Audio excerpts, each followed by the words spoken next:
The Gender Equality Council of Parliament of Georgia presented the first results of the implementation of the National Action Plan on Gender Equality on the 2nd March in Tbilisi. The event was organized by the Parliament of Georgia with assistance from the United Nations Development Programme and the Government of Sweden.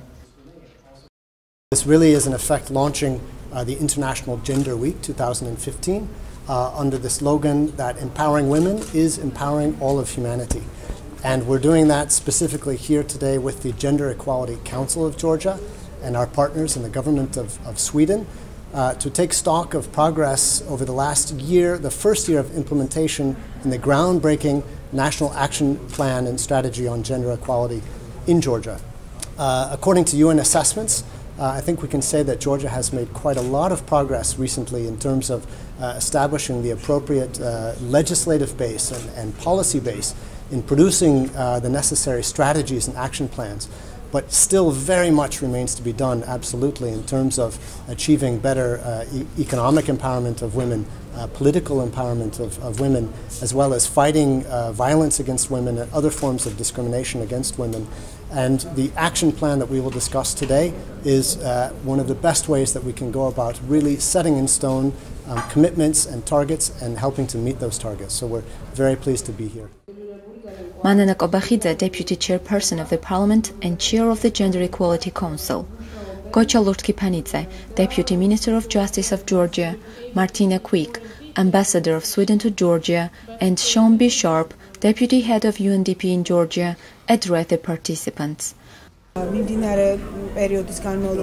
Today the Parliament heard the report from the state agencies, ministries on implementation of Action Plan for 2014-2016. In this period, quite a lot of measures have been undertaken to improve the rights of women.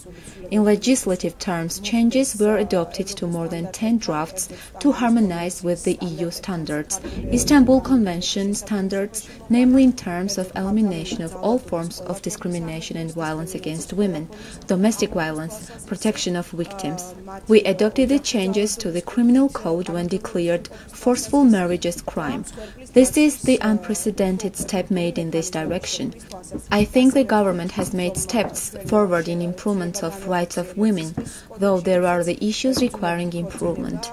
We started working in terms of improvement of gender aspects in budget formation course, and I hope that the next year's budget will be gender sensitive and appropriate indicators will be considered to evaluate the level of equality and adequacy of consumption of state funds as for men, so for women deriving from the programs considered under the state budget.